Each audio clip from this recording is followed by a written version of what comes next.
평안한 소식을 들어볼 수가 없습니다. 여기저기에서 사건과 사고와 테러와 많은 끔찍한 일들이 세계 곳곳에서 일어나고 있는 것을 우리가 접하죠. 우리가 어찌 보면 지금 이 시대에 깨어서 기도해야 될 때가 아닌가 그런 생각을 합니다. 그런 가운데서도 우리를 지켜주시고 보호해 주셔서 오늘 하나님 앞에 나와 우리가 함께 예배 드릴 수 있어 감사합니다. 우리 옆에 분들하고 같이 한번 인사합니다. 여기에 참 평안이 있습니다. 그렇게 한번 인사하시죠. 네.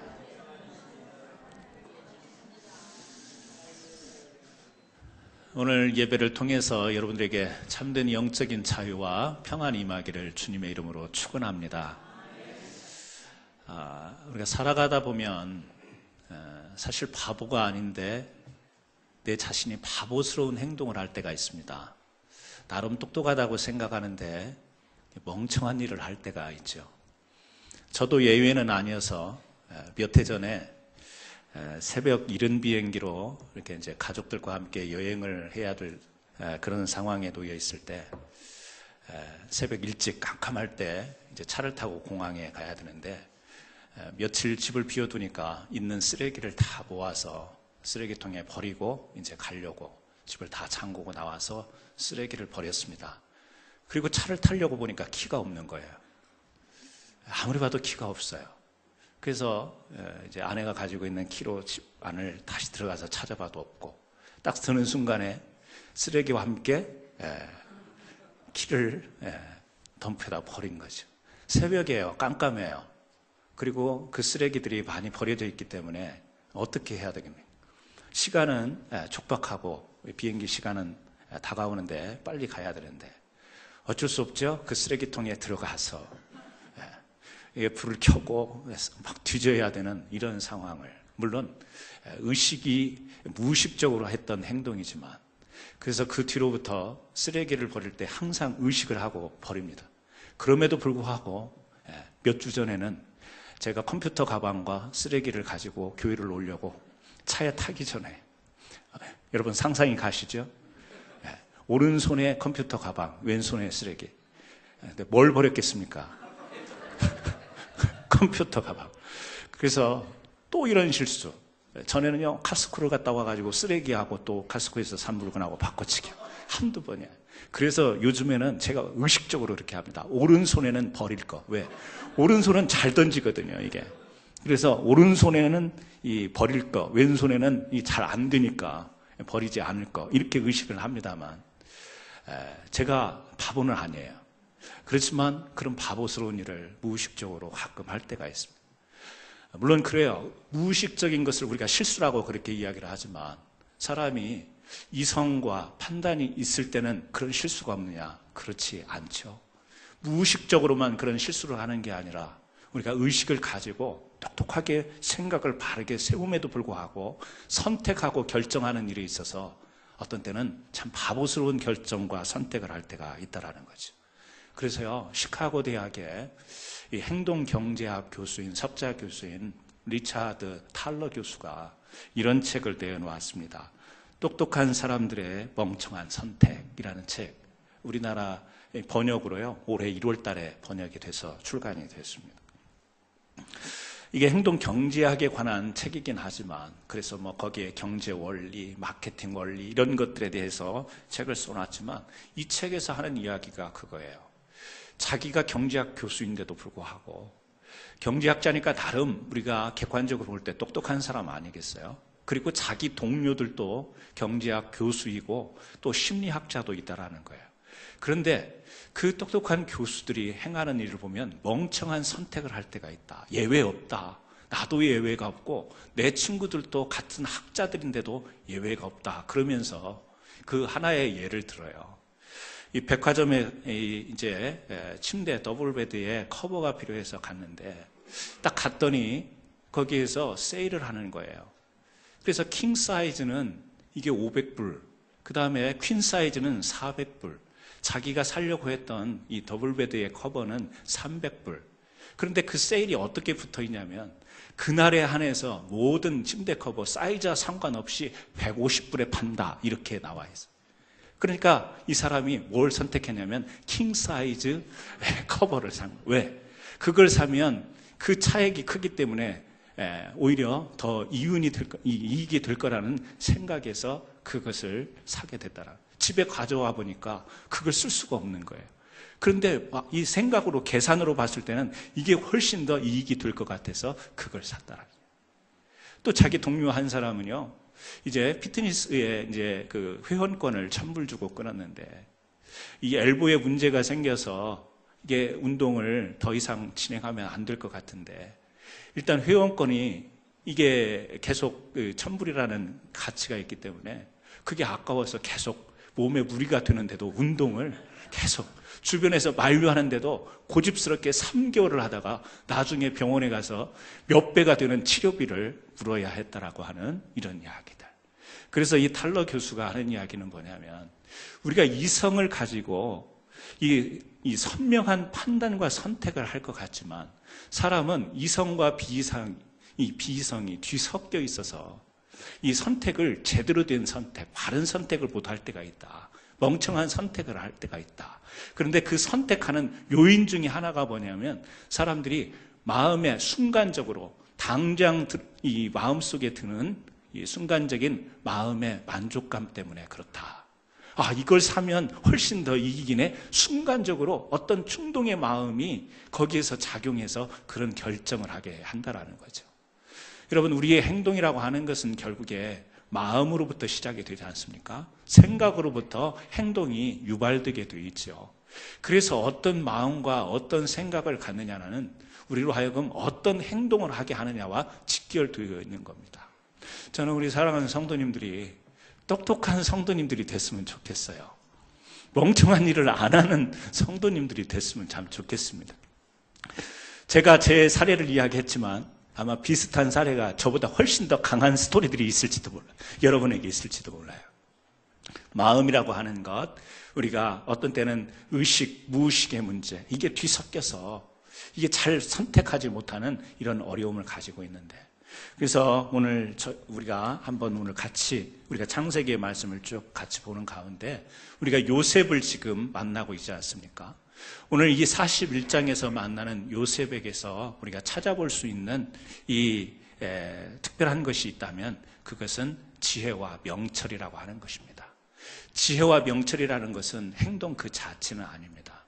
행동을 유발할 수 있는 생각과 마음의 복합체, 이것이 바로 지혜이고 이것이 바로 명철이죠.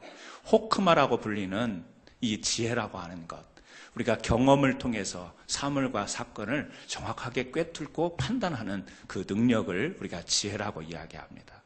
또 명철이라는 것은 서로 이렇게 같은 의미로 쓰여진 것 같습니다만 조금 더 분별을 하자고 하면 통찰력, 분별력, 이렇게 이해를 하시면 좋겠습니다. 어떤 사물을 보건 어떤 상황을 보던 간에 정확하게 이렇게 판단할 수 있고 그것을 넓게 볼 수 있는 이러한 능력을 우리가 지혜 또 명철 이렇게 이야기할 수 있겠죠. 오늘 요셉에게는 이 지혜와 명철, 오늘 우리가 잘 아는 것처럼 이 요셉이 감옥에 갇혀 있었지 않습니까? 포디발 아내의 유혹을 물리치고 억울한 누명을 쓰고 나서 감옥에 갇혔습니다. 그 감옥에서 꿈을 해석하죠. 그래서 술 맡은 관원은 풀려나고 또 이 떡 맡은 관원은 죽게 되는 이 일들을 지난 시간에 우리가 나누었습니다. 그런데 이제 이 요셉이 2년이 되어서도 감옥에 있을 때 바로가 꿈을 꾸죠. 이 쉽지 않은 꿈입니다. 뭔가 뒤숭숭한 꿈이에요. 자기 개인사에 관련된 꿈이 아닌 것 같습니다. 많은 이 꿈을 해석할 만한 사람들을 불러 모아서 자기의 꿈을 해몽하게 하지만 시원한 답변을 듣지 못합니다. 그때 술 맡은 관원이 자기 2년 전의 사건을 기억하면서 요셉을 불러오지요. 요셉을 불러와서 바로의 꿈을 해몽합니다. 꿈의 내용이 어떤 거였죠? 7년 동안은 이 애굽 땅에 이 풍년이 들 것이고 바로 이어서 7년 동안에는 흉년이 들 것이니까 바로께서는 이 명철하고 지혜 있는 사람을 세워서 이 일을 잘 대처하게 하옵소서. 이렇게 이제 바로에게 건의를 하는 이 요셉의 장면이 지금 우리가 읽은 내용이죠. 그런데 바로가 이 이야기를 듣더니 이 명철하고 지혜로운 사람을 세워서 이 애굽에 일어날 앞으로 국가적인 어떤 재앙도 있을 건데 이것을 대처할 수 있는 사람이 내가 보니까 당신이다. 너밖에 없다. 즉 그 이야기를 하는 거죠.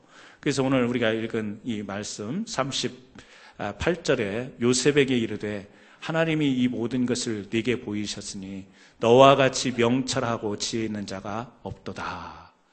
요셉은 그런 사람을 바로에게 세우라고 요청을 했는데 바로는 그 사람이 바로 요셉이라고 요셉을 그래서 어떻게 하죠? 43절에 보니까 애굽 전국을 총리로 다스리게 하는 총리로 이 요셉을 세우는 것을 볼 수가 있죠. 저는 이 말씀을 보면서 우리가 총리에 오르고 어떤 리더의 위치에서 이런 지혜가 필요하고 이런 명철이 필요하다 이렇게도 이야기할 수 있지만 사실은 이 애굽의 총리가 되기 이전에 이 요셉에게는 하나님께서 내려주신 지혜와 총명이 이 지혜와 명철함이 그에게 있었다라는 사실이죠. 저는 오늘 우리가 이 시대를 살아가면서 참으로 현명하게 특별히 우리가 신앙을 가진 자들이기 때문에 바른 분별력을 가지고 살아가는 것이 참 중요하다고 생각을 합니다. 또 교회 안에서 또 우리가 리더의 위치에 있는 사람들에게 요구되어지는 것 가운데 하나가 바로 이런 지혜와 명철이 아닌가. 또 가정에서 우리 자녀들을 양육하면서 하나님 앞에 우리 자녀들을 정말 훌륭하게 잘 키워주십시오 하면서 기도하는 내용 가운데 하나가 바로 우리 자녀들에게 이와 같은 지혜와 명철이 하나님으로부터 임하게 주옵소서 이런 기도가 필요하지 않을까 이렇게 생각을 하면서 오늘 우리도 이 믿음의 사람들로 요셉과 같은 상황은 아니요 요셉과 같은 시대를 살아가는 건 아니지만 하나님이 주시는 지혜와 명철을 필요로 하는 우리들에게 오늘 또 교훈의 말씀이 되기를 주님의 이름으로 축원합니다. 자, 요셉이 이렇게 애굽의 총리, 이방의 총리가 되기까지 이 지혜와 명철은 어떻게 주어졌는가? 첫 번째 나누고 싶은 메시지는 그겁니다. 하나님을 경외함으로 인해서 하나님으로부터 주어진 지혜와 명철이다. 그래서 우리가 신앙 가운데 살아가면서 늘 항상 입버릇처럼 하는 말이지만 하나님을 경외하는 것이 얼마나 우리에게 중요한 것인가. 바로가 꿈을 해석을 위해서 이 요셉을 불렀을 때 요셉이 당당하게 이야기를 하는 장면이 우리 앞에 읽진 않았지만 41장 15절과 16절에 보면 나와 있습니다. 바로가 요셉에게 이르되 내가 한 꿈을 꾸었으나 그것을 해석하는 자가 없더니 들은즉 너는 꿈을 들으면 능히 푼다 하더라. 같이 읽습니다. 요셉이 바로에게 대답하여 이르되 내가 아니라 하나님께서 바로에게 편안한 대답을 하시리이다. 이 감옥에 있을 때 이 두 관원의 꿈을 해석할 때도 하나님께서 해석하실 거라는 이야기를 했죠. 바로 앞에 나와서도 지금 요셉이 하는 이야기는 변하지 않았습니다. 뭐죠? 하나님께서 이 편안한 대답을 해 주실 것입니다. 꿈을 해석하는 가운데 바로 하나님이 거명이 되는 것을 우리가 볼 수가 있죠. 또 32절을 우리가 보게 되면 바로께서 꿈을 2번 겹쳐 꾸신 것은 하나님이 이 일을 정하셨습니다. 하나님이 속히 행하시리니. 요셉은 꿈을 해석하는 것도 하나님께서 하실 것이고 그 꿈대로 실제로 이행되는 일도 하나님께서 하실 것이다. 뭐죠? 하나님의 주권과 섭리를 인정하는 그 믿음이 그의 마음 중심에 있었던 것이죠. 하나님을 경외하는 자가 할 수 있는 말이고 하나님을 경외하는 자가 그 생각하고 판단할 수 있는 이와 같은 모습을 우리들에게 보여주고 있습니다. 잠언서 9장 10절에 보면 여러분 너무 잘 아는 말씀이 나오죠. 어떤 말씀입니까? 여호와를 경외하는 것이 지혜의 근본이요 거룩하신 자를 아는 것이 명철이니라. 지혜와 명철에 대해서 분명하게 이야기를 하고 있어요. 여호와를 경외하는 것이 지혜의 근본이고 여호와를 아는 것이 명철이다. 그러니까 우리가 어떤 판단과 통찰력을 갖는데 그 기원은 하나님으로부터 주어지는 것이다. 이런 이야기를 하는 거죠. 욥기서에 보면요, 욥도 그런 고백을 해요. 욥기서 28장에 보면 여러분 시간 되시면 꼭 한번 읽어보시기 바랍니다.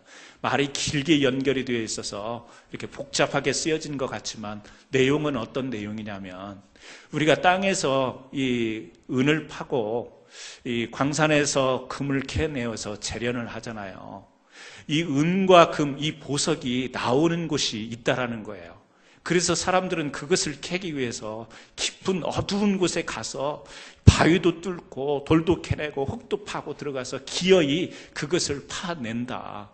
그 금이라고 하는, 은이라고 하는 이 보석에 분명히 출처가 있다. 사람들은 그것을 기어이 찾아내고 만다. 이런 이야기를 앞에 하면서 무슨 이야기를 하냐면 28장 12절에 그런데 지혜라고 하는 것은 어디서 오며 명철이라는 것은 어디에서 오냐, 이 이야기를 욥기서 28장의 한 장에서 쭉 이야기하는 거예요.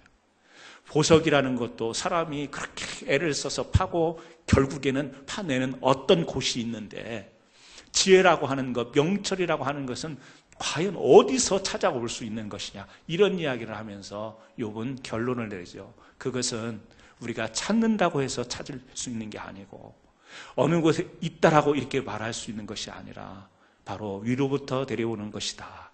여호와 하나님께로부터 주어지는 것이다. 이것을 욥은 욥기서 28장에 우리에게 설명을 하고 있습니다. 잠언서에서도 말하고 있죠. 우리의 지혜와 명철의 근원은 여호와께로부터 오는 것이다. 욥기서에도 우리가 세상의 만물들은 다 나오는 것이 있기 마련이지만 지혜와 명철이라는 것은 하나님으로부터 오는 것이다. 이런 이야기를 합니다. 그래서 본질적으로 우리가 이 지혜와 명철이라고 하는 것, 이것은 세상에서 말하는 지혜와는 궁극적으로 차이가 있는 거죠. 성경은 지혜의 출발점이 사람의 노력이나 경험이 아니라고 이야기합니다. 그러나 세상에서 말하는 지혜는 우리가 살아가면서 경험하는 것, 이것들이 자꾸 쌓여서 그때 경험해보니까 이런 문제는 이렇게 풀어야 된다. 경험이 자꾸 쌓여서 오게 되는 그 인생의 지혜를 이야기하고 있지만, 성경은 우리의 지혜라고 하는 것은 그렇게 경험만 가지고 풀 수 있는 그런 것으로 국한된 것이 아니라 경험을 훨씬 넘어서는 그런 일들을 우리가 많이 부딪히면서 살아가기 때문에, 지혜라고 하는 것은 우리가 경험으로만 되는 이것이 아니라 우리가 경험할 수 없는 것도 지혜로 해결하고 선택해야 되는데, 그것은 하나님으로부터만 주어지는 것이다. 이렇게 이야기를 하죠. 여러분, 그렇습니다. 우리가 그래서 지혜를, 세상의 사람들은 많은 경험을 하고 또 많은 지식을 쌓고 많은 어떤 새로운 것들을 우리가 접하면서 지혜로운 자가 되어지려고 특별한 것으로 지혜를 생각하고 지혜자를 특별한 존재로 이렇게 생각하는 경우가 있지만, 성경의 지혜는요, 보통 우리 모든 사람들이 얼마든지 받을 수 있는 것이 지혜요 명철이라는 거예요. 지혜로운 자가 따로 있는 게 아니고 지혜로운 것이 특별한 게 아니라 우리는 모두 하나님 앞에 지음받은 존재이지만 또 죄를 지어서 허물이 있고 죄악이 있는데, 이 죄악 가운데 허물 가운데 있는 우리지만 하나님이 우리를 하나님의 형상으로 지으셨고 죄를 용서하시고 예수 그리스도의 대속하심으로 다 우리는 하나님 앞에서 다 동일한 죄인된 모습이었지만, 이런 우리가 하나님의 은혜를 입으면 받을 수 있는 것이 지혜요 명철이기 때문에, 지혜자가 되려고, 특별한 존재가 되려고 우리가 어떤 자리에 들어간다고 해서 지혜자가 되는 게 아니라, 그냥 우리는 피조물임을 인정하면서 전능하신 하나님을 인정하고 그 말씀에 순종하게 될 때 그 순종함에 따르는 하나님께서 은혜를 주시는 것, 그것이 우리에게 지혜가 되고 명철이 된다라는 거죠. 여러분, 그래서 우리는요, 하나님을 사모하고 하나님의 은혜 가운데 말씀 따라 살아가다 보면 말씀 속에서 깨달음이 있지 않습니까? 들음에서 깨달음이 있고 믿음으로 기도하는 가운데서 깨달음이 있고 성실하게 헌신하는 가운데 하나님이 지혜를 주시는 이런 경험을 우리가 신앙생활 가운데 얼마나 많이 경험하면서 살아갑니까? 내가 원래 그렇게 판단력 있고 선명하게 선택할 수 있는 그런 사람은 아니었지만 하나님의 일을 하다 보니까, 주님의 영광을 위해서 내가 섬기다 보니까 그때마다 하나님이 순간순간 아이디어도 주시고 그 일을 잘 해결하고 그 일을 잘 감당할 수 있도록 우리 하나님이 지혜와 명철함을 주는 것을 우리가 얼마나 많이 경험하고 있습니다. 그래서요, 우리는 세상 사람들이 생각하는 것처럼 그렇게 지혜자가 되고 명철한 자, 우리는 공부를 많이 하고 세상에서 수련을 많이 하고 그 명상을 많이 한 사람을 이렇게 지혜자로 쳐다볼 수 있겠지만 성경은 그렇게 이해하지 않습니다.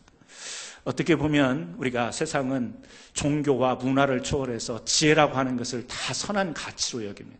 모든 문화 속에서요, 그 문화의 중심에는 종교라는 게 있는데, 어느 민족에게나 어느 족속에게나 그런 것이 있는데, 거기에서 지혜라고 하는 것은 굉장한 가치로 여겨요. 그래서 지혜를 이 부정적으로 바라보는 견해는 이 세상에 아무것도 없습니다. 어떻게 보면 지혜를 좋아하죠. 철학이라고 하는 것도 이 지식에 대한 사랑, 어떻게 보면 지혜의 넓은 의미에서 지혜에 대한 사랑 때문에 발생한 학문이죠. 그래서 우리가 이 쉽게 일상생활 가운데, 저도 그것을 한번 산 적이 있는데요, 우리 아이들 졸업할 때 뭐 마땅히 선물할 게 없어서 월그랜에 가가지고 부엉이 위에 사각모 있는 거, 그 여러분 보셨어요?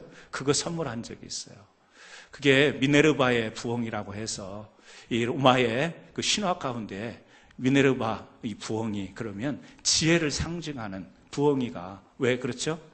낮에는 모든 사람들이 다 볼 수 있지만 밤에 깜깜할 때는 다른 사람들이 볼 수가 없죠. 사물을 파악할 수가 없는데 부엉이는 밤에 잘 봐서 낮에 발견할 수 없는 것도 찾아내는 게 부엉이다. 그래서 다른 사람들이 환한 것에 뭐 다 일반적으로 살아가는 보편적 지식과 상식이 있지만 이 어두운 가운데 있는 것들, 알지 못하고 보지 못하는 것을 이 자기만 볼 수 있고 찾는 것을 지혜라고 생각하는 이런 것 때문에요, 부엉이 위에다가 이렇게 사각물을 해가지고 너도 이렇게 세상에서 다른 사람들이 못 보는 걸 보고 다른 사람들이 모르는 것을 알라고 이렇게 선물하는 그런 어떤 신화의 어떤 부속물처럼 주어진 거지만, 우리가 그런 것을 접하면서 살아요. 여러분, 우리 마음속에도 그런 욕심이 있죠. 뭐죠? 다른 사람들이 알지 못하는 것을 내가 먼저 알았으면 하는 욕심이 있습니다. 다른 사람은 못 보는데 내가 가장 먼저 볼 수 있기를 바라는, 그때 우리 마음속에 드는 게 뭐죠? 우월감 아니겠어요? 우월감. 야, 저 사람은 못 찾는데. 하물며 우리 초등학교 때 소풍 가고 보물찾기 할 때 다른 애들은 하나도 못 찾는데 나는 막 3개 찾아 넣을 때 그때 뿌듯한 그 우월감, 여러분 경험해 보셨어요? 네. 못 찾는데 나는 찾는 거예요. 다른 사람은 모르는데 나는 아는 거예요. 뭐죠? 우월감이죠. 이러한 우월감을 지혜로 인식하는 경향이 우리 사람에게 있는 거예요. 그래서 이러한 지혜에 의해서 이루어지는 사회, 우리가 이런 우월감을 가지고 이런 지혜 인식을 가지고 세상에 나가다 보면 세상은요, 권위주의적인 이 세상으로 흘러갈 수밖에 없는 거예요. 그래서 그 우월감이라는 것 속에, 지혜는 우월감이라는 것 속에 이 지배의식이 담겨 있고, 거기에는 결국에 지혜라고 하는 것은 이 지배자가 되는 길을 의미하기도 한다라는 거죠. 여러분, 그렇습니다. 우리가 똑같은 지혜를 생각하는 것 같지만 세상 살아가다 보면 전혀 다른 영향력을 미치는 삶을 살아갈 수 있는 거죠. 성경이 말하는 지혜는 이런 것이 아니라는 거예요. 성경의 지혜는 하나님의 말씀을 듣고 하나님을 경외하는 가운데 하나님께서 우리로 하여금 그 상황과 그 현실 가운데서 바른 규칙 안에서 바른 것을 정의롭고 공의롭게 풀어나가도록, 바른 것을 향해 나가도록 우리를 인도하시는 그런 지혜로 우리를 인도하신다라는 거죠. 여러분, 하나님이 정한 방식과 규칙대로 사는 인생이 있고요, 하나님이 정하신 규칙을 무시하고 자기 생각과 스스로 정한 규칙에 의해서 살아가는 인생들이 있습니다. 성경은 그것을 구별하고 있는 거예요. 지혜자와 어리석은 자가 어떤 거냐? 하나님이 정하신, 만물의 창조자요, 우리를 주관하시는 그 하나님께서 정하신 규칙대로 살아가는 자가 지혜로운 자요, 그 규칙을 벗어나서 자기가 생각하는 대로 자기 나름대로 정한 규칙대로 살아가는 사람을 어리석은 자, 미련한 자라고 그렇게 이야기를 하고 있습니다. 잠언서 3장 5절에서 7절에 보니까 이렇게 이야기하죠. 너는 마음을 다하여 여호와를 의뢰하고 내 명철을 의지하지 말라. 너는 범사의 그를 인정하라. 그리하면 내 길을 지도하시리라. 스스로 지혜롭게 여기지 말지어다. 여호와를 경외하며 악을 떠날지어다. 요셉은 인간적으로 똑똑할 수 있습니다. 하지만 성경에서 보여지는 요셉은 자기의 명철과 자기의 지혜를 앞세우지 않은 것 같습니다. 철저하게 하나님 말씀 안에서 살으려고 했고, 하나님을 앞세우면서 자기가 고난 가운데서도, 그리고 또 하나님께서 이 높은 자리에 세우셨을 때도 그는 결코 하나님을 경외함을 잊지 않습니다. 그 지혜와 명철이 어디서부터 오는지를 알았던 사람이었던 것 같습니다. 오늘 우리가 하나님의 교회에서 믿음의 삶을 살아가고 또 세상에서 선한 영향력을 미치는 삶을 살아가기 위해서 우리는 하나님으로부터 오는 지혜와 명철이 필요합니다. 세상을 볼 줄 아는 통찰력이 있어야 됩니다. 내 자신의 영적인 상태를 볼 줄 아는 지혜가 필요합니다. 그러기 위해서는 늘 항상 특별한 존재가 되거나 특별한 우월의식이 지혜라는 생각을 버리고 오늘 또 하나님 앞에서 묵묵히 주의 말씀대로 순종하며 주님이 정하신 규칙대로 살아갈 때 주님 순간순간 지혜를 주옵소서. 그래서 성경은요, 지혜를 구하라라고 말씀하고 있어요. 그래서 솔로몬도 구해야 될 상황이 되었을 때, 뭔가 자기에게 하나님으로부터 주어질 수 있는 상황이 되었을 때 구한 것이 바로 지혜 아니었습니까? 우리도 하나님 앞에 지혜를 구해야 됩니다. 명철을 구해야 됩니다. 아까도 처음에 우리가 이야기를 했지만 무의식 또는 이성, 비이성을 떠나서 우리 사람들은 똑똑한 것 같아도 멍청하게 행동할 때가 있습니다. 우리는 참 그것을 우리가 살아가면서 많이 겪죠. 어떤 때는 다른 사람은 다 아는데 나만 모르는 경우가 있습니다. 그리고 다른 사람의 눈에는 다 보이는데 내 눈에는 안 보이는 게 있어요. 우리가 그런 게 늘 살아가면서 경험하지 않습니까? 내가 볼 때는 훤히 보이는데 저 사람은 그걸 못 보는 거예요. 그리고 고집하는 거예요. 답답하죠? 왜? 모든 사람이 다 보이는데 저 사람은 안 보여가지고 혼자 고집하는 거 볼 때 이 답답한 인간아, 막 우리 그런 마음들이 있잖아요. 그 대상이 어떤 사람이 아니라 내가 그런 삶을 살아갈 수 있고, 우리 이 세상의 사람들이 이성과 그리고 똑똑한 지식과 경험을 다 동원해도 우리가 우리의 문제를 그렇게 항상 선명한 선택을 하면서 바르게 살아갈 수 없음을 우리는 인정하면서 하나님 앞에서 겸손하게 하나님의 말씀대로 살아가는 가운데 하나님의 도우심을 구하는 지혜로운 믿음의 사람들이 되어야 될 줄 믿습니다. 두 번째는요, 요셉이 이 지혜와 명철을 가지고 이제 어떤 삶을 살았는가를 한번 생각해 보고 싶은데, 한마디로 이야기하면 요셉은 하나님이 주신 지혜와 명철을 가지고 겸손한 모습으로 살았다라는 것을 우리가 볼 수 있습니다. 여러분, 그 요셉은 자기의 주장을 내세우는 모습을 우리가 볼 수가 없습니다. 자기가 원하는 것이 분명히 있었겠지만 그것을 하나님께서 말씀해 주셔야 되고, 자기는 하나님의 말씀을 넘어서는 행동을 하지 않는 것을 우리는 창세기에서 볼 수가 있죠. 앞선 39장에 보면 보디발의 아내가 유혹하잖아요. 그때 이 요셉이 어떻게 극복하죠? 그가 했던 말이 39장 9절 말씀에 있습니다. 내가 어찌 이 큰 악을 행하여 하나님께 죄를 지으리까? 분명히 보디발의 아내의 유혹은 단순히 어떤 육체적인 동침만을 의미한 것은 아닙니다. 그 일로 인하여서 자기에게 주어질 또 유익한 것이 분명히 제시가 되었을 겁니다. 그런 유혹 앞에서 요셉은 분명하게 그리고 단호하게 거절을 하면서 하는 이야기가 보였죠. 하나님 앞에서 내가 어떻게 죄를 짓겠냐. 옛날 번역으로 보면 내가 득죄하겠습니까? 죄를 어떻게 내가 하나님 앞에 범하겠냐는 거죠. 위기의 상황에만 하나님의 말씀이 그 앞에 놓여 있는 게 아니고, 그는 어떤 상황 가운데서도, 그는 어떠한 처지 가운데서도 항상 하나님의 말씀이 있었죠. 자기를 팔아버렸던 형제들을 이제 뒷장에서 우리가 보게 되죠. 원수 같은 존재 아니에요? 아무리 형제지만, 피를 같이 나눈 형제지만 자기를 죽이려 했고 자기를 팔아넘기려 한 형제들이 형제로 느껴지겠어요? 이제는 자기가 그 원수를 갚을 수 있는 위치에 놓여 있었지만 요셉은 그렇게 하지 않습니다. 어떻게 하죠? 하나님께서 오늘 우리 가족을, 우리 가문을 살리려고 이렇게 미리 계획하시고 섭리하신 것이 아닌가 하면서 형제들을 끌어안죠. 그 포용력과 이해와 용서가 어디에서 나오죠? 하나님으로부터 그 주어진 지혜와 또 명철의 마음 가운데 겸손함으로 그는 형제들을 대할 수 있었던 겁니다. 요셉은 철저히 하나님의 말씀을 경외하고 두려워했죠. 여러분 시편 33편 8절에 보면 온 땅은 여호와를 두려워하며 세상의 모든 거민들은 그를 경외할지어다, 이런 말씀이 나와요. 온 땅이 여호와를 두려워하라고 나와요. 이사야서 8장 13절에 만군의 여호와 그를 너희가 거룩하다 하고 그를 너희가 두려워하며 무서워할 자로 삼으라.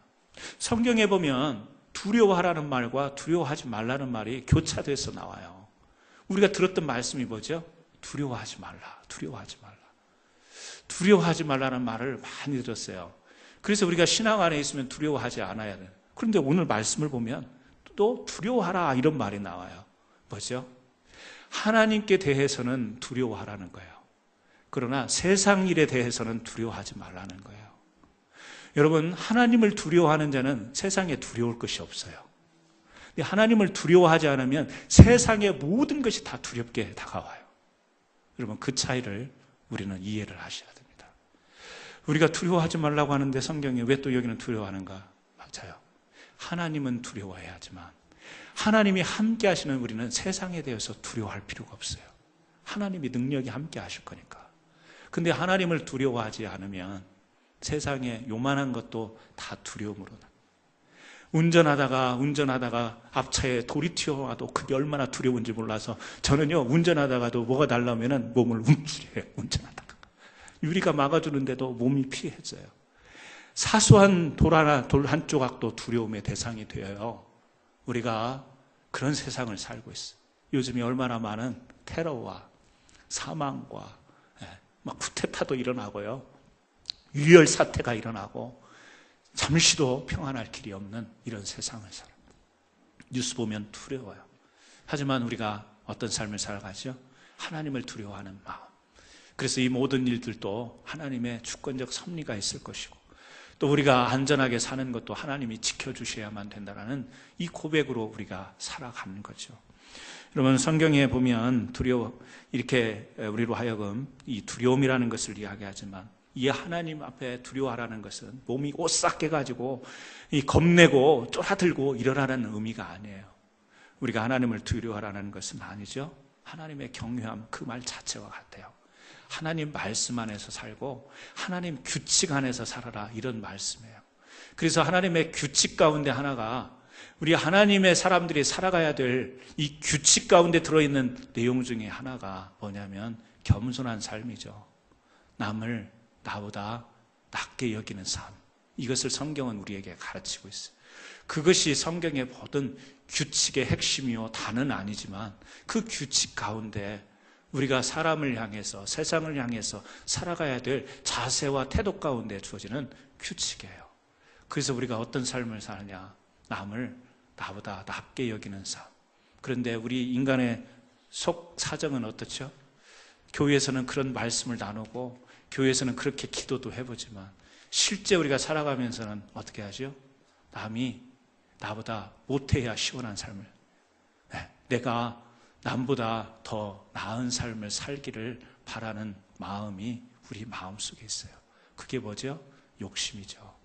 그런 욕심이 자리 잡으면 어느 곳을 가더라도 분쟁이 있고요, 어느 곳을 가더라도 거기에는 다툼이 있어요. 세상이 왜 시끄러워요? 오늘날 세상이 왜 그렇게 시끄럽습니까?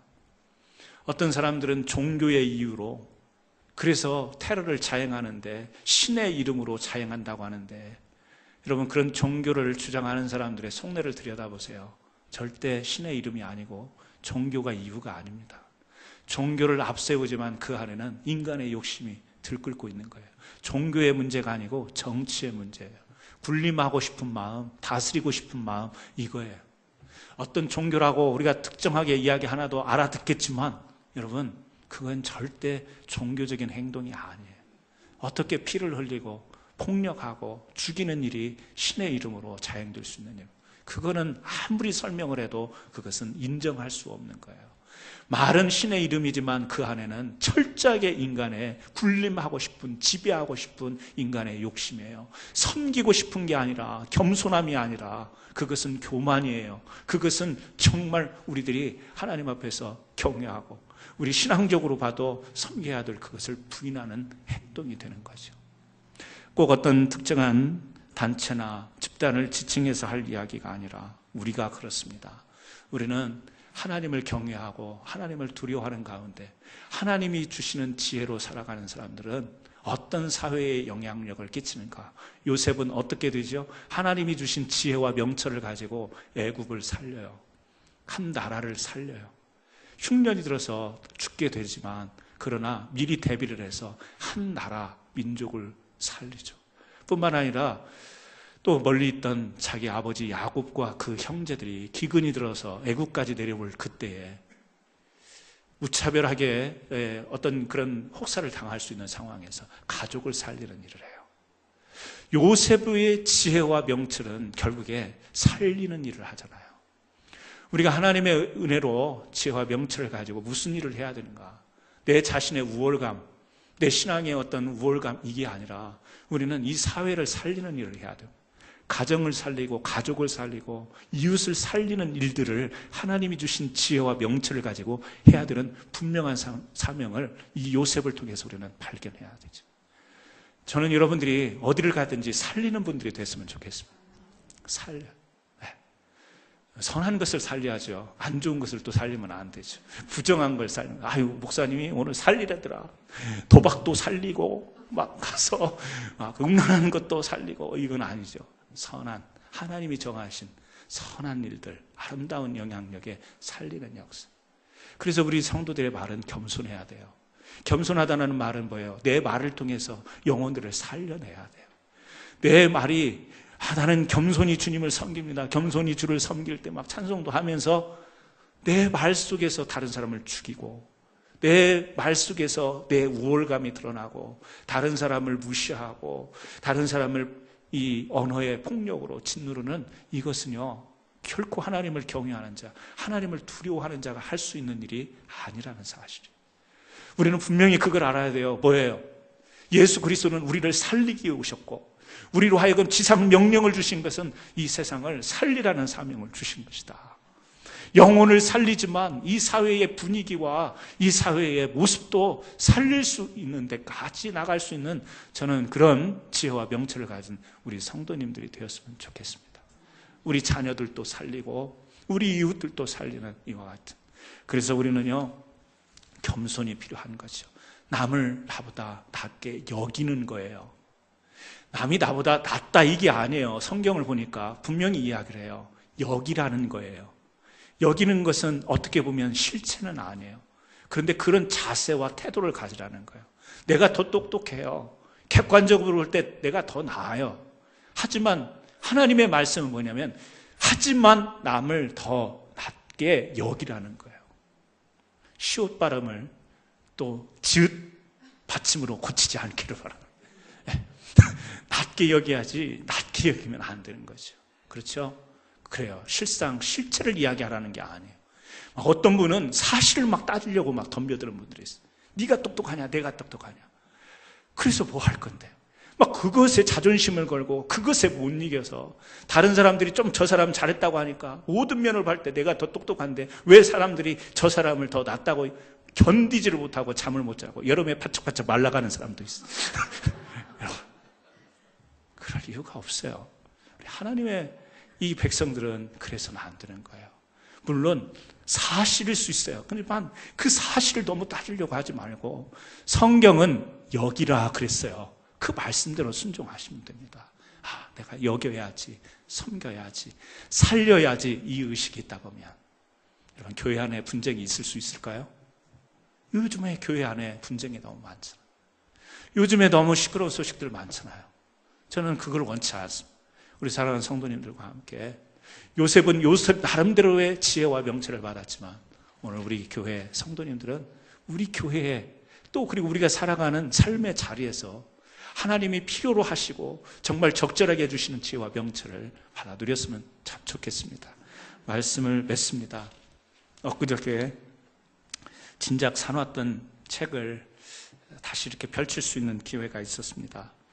고든 맥도날드, 유명한 우리 기독교 저술가죠. 이분이 쓴 리더는 무엇으로 사는가 책을 제가 3장을 넘기는데 딱 거기서 나온 글귀가 아직 뒷부분 다 읽지도 못했습니다. 그냥 여기에 꽂혀서 그냥 이 책을 다시 덮어두었습니다. 리더는 무엇으로 사는가? 이 책에 이 고든 맥도날드가 4가지로 이야기를 해요. 리더의 자질, 특별히 신앙 안에서의 리더된 사람들의 자질 4가지를 이야기하는데, 첫째는 비전을 전하는 능력이 있어야 된다. 2번째는 사람들에 대한 민감성이 있어야 된다. 3번째는 상황을 판단하는 능력이 있어야 된다. 4번째는 예리한 자기 이해가 있어야 된다. 이 굉장히 생각해 볼 만한 그런 토픽이에요. 작은 4가지로 정리해놨지만 굉장히 저를 많이 생각하게 하고, 또 오늘 말씀에 지혜와 명철과 너무 연결이 된다 이렇게 됐지만, 개인적으로 묵상을 하려고 하는 부분입니다만, 여러분 그렇습니다. 우리는 요셉이 꿈을 해석합니다. 그리고 어떻게 보면 애굽 나라의 미래의 일, 비전을 전하는 능력을 가진 자로 보여집니다. 우리가 그렇죠. 인생에 있어서 해석이 중요합니다. 내게 주어진 상황과 앞으로 되어질 일을 어떻게 해석하는가. 그것을 하나님이 주신 지혜와 명철로 해석할 때 우리는 하나님의 선한 그 능력을 체험하면서 살아갈 수 있는데, 우리는 자꾸 자기 중심의 해석과 눈으로 보여지는 현실 사회의 어떤 모습만으로 해석을 하려고 하다 보면 인생이 너무 공고한 거죠. 비참한 거죠. 행복하지 못한 겁니다. 사람들에 대한 민감성을 가져야 되죠. 요셉은 사람들을 살리는 일을 합니다. 지혜와 명철을 가질 우리가 특별히 많은 민감성을 가졌으면 좋겠습니다. 많은 사람들을, 저들에게 필요로 하는 영적 필요는 무엇인가? 무심코 지나가지 말고, 또 그리고 상관없는 일로 하지 말고 우리가 좀 더욱더 많은 사람들을 향해서 민감한 자세를 갖는 게 중요하지 않을까. 상황을 판단하는 능력도 필요하죠. 통찰력입니다. 우리가 시야가 보는 곳만 보게 되어 있습니다. 사람이라는 존재가. 하지만 좀 시야를 넓힐 필요가 있죠. 내 자신과 가정과 교회와 사회와 나라와 민족. 어느 나라에서 일이 터졌나 보다. 어느 지역에서 터졌나 보다. 이게 아니고요. 다 내 일로 하나님 앞에 기도하고 간구하고 중보하면서 이 상황을 잘 인식하고 통찰력으로 바라볼 수 있는 이와 같은, 그리고 무엇보다도 자신에 대해서 예리하게. 우리가 살다 보면 세상에 이런저런 것들로 인해서 자꾸 끌려다니는 인생으로 살아갑니다. 여러분, 우리는 결코 세상의 일로 끌려다닐 인물로 하나님 앞에 선 그런 하나님의 종들이 아니죠. 우리는 하나님 앞에 부름받은 종들입니다.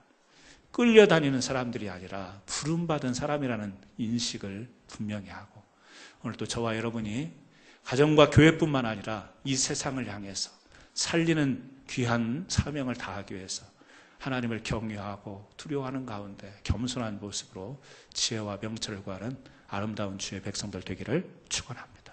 기도하십니다. 하나님 아버지, 오늘 또 주님의